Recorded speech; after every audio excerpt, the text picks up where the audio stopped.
Primeira fase da Copa Libertadores das Américas e também da Sul-Americana já foi, né? E com isso veio a grande decepção. Os times brasileiros não conseguiram desempenhar um bom futebol, tirando um clube que conseguiu golear fora de casa. Mas o Corinthians tomou gol nos últimos minutos, Flamengo também tomou o empate nos últimos minutos com um jogador a mais do que a equipe do Milionários e com isso decepção imensa com os times brasileiros nesta primeira rodada. No dia de hoje tem mais clubes brasileiros, vamos ver se hoje os times conseguem desempenhar um futebol melhor apresentado do que os times que jogaram ontem. Mas vamos lá, vamos trazer os principais resultados das equipes que jogaram ontem.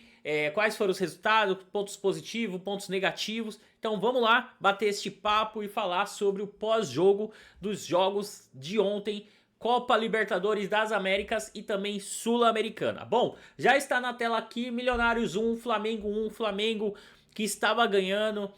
Houve um recuo muito grande do time do Flamengo. O Flamengo estava em cima, poderia ter feito mais gol, perdeu várias oportunidades de fazer 2-0 e não fez. Com isso, o jogador do Milionários foi expulso no segundo tempo e o Flamengo no final do jogo acabou tomando o empate. É claro que tem toda a dificuldade da altitude. Milionários também é um time que joga em altitude, assim como o The Strongest, mas o Flamengo poderia ter segurado o resultado, poderia ter saído com esses 3 pontos. Ao contrário do Grêmio, que jogou na altitude contra o The Strongest, que sempre foi muito complicado jogar contra o The Strongest. Se eu não me engano é mais de 3.000 metros de altura do nível do mar, o estádio do The Strongest lá em La Paz. E sempre foi muito difícil jogar contra essa equipe. Então o Grêmio ele vai para La Paz, não consegue desempenhar um bom futebol, acaba trazendo uma derrota fora de casa, mas nada de tão absurdo assim também, porque sempre foi difícil enfrentar a equipe do The Strongest. Isso é o que sempre aconteceu com todas as equipes. Não foi somente com o Grêmio, já aconteceu com São Paulo, com outras equipes também. Então na Taça Libertadores, o Flamengo ainda sai com um pontinho, né? Melhor do que nada, melhor do que a questão do Grêmio, mas também a questão do Grêmio também não é um bicho de 7 cabeças. O Grêmio ele ainda pode se classificar muito fácil neste grupo também. Agora indo para a Sul-Americana, vamos lá, o que aconteceu com a Sul-Americana? O Internacional foi visitar o Belgrano e empatou 0-0. Internacional visivelmente abalado ainda com a desclassificação na semana passada, nos pênaltis para o Juventude. Isso mostra em campo a falta de confiança dos jogadores.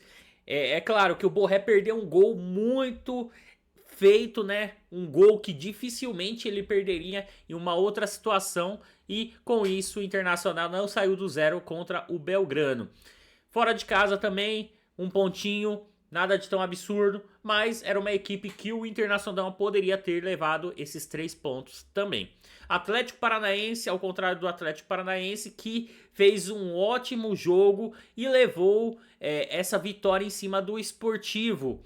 4-1 fora de casa. Ótimo jogo, ótimo desempenho do Atlético Paranaense, que na minha opinião já virou uma das potências aqui no Brasil também.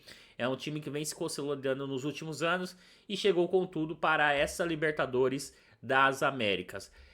Racing do Uruguai contra Corinthians. Corinthians dominou o jogo, né? Por uma boa parte do jogo o Corinthians dominou. Só que levou o gol no finalzinho também contra o Racing do Uruguai. O Racing do Uruguai parece que teve alguns gols que foram anulados. Eu ainda não vi esses lances, mas falam que foi bem anulado os lances de gol do Racing do Uruguai. Corinthians acaba decepcionando, isso porque vem um bom tempo treinando novamente, porque saiu na primeira fase do Campeonato Paulista, ou seja, teve uma enorme pré-temporada para preparar o time para essa estreia na Copa Sul-Americana e não conseguiu. Decepção total, a torcida está injuriada, né, com a questão do Corinthians, exatamente pelo tempo que teve para treinar para esta partida. Mas é assim mesmo, futebol é assim mesmo. Corinthians volta com um ponto para casa e também com chances reais de classificação, porque o grupo do Corinthians é muito fraco. Na verdade, tirando o grupo do Fortaleza que joga hoje, eu acho que todos os grupos tá bem equilibrado na Copa Sul-Americana. Não temos equipes tão tradicionais jogando a Copa Sul-Americana neste ano. Mas deixa aqui nos comentários qual desses jogos você acredita que foi a maior decepção do dia de ontem. No caso do Corinthians, ou no caso do Internacional, do Grêmio, ou do Flamengo, ou algum outro jogo. Deixa aqui nos comentários e a gente se encontra no próximo vídeo.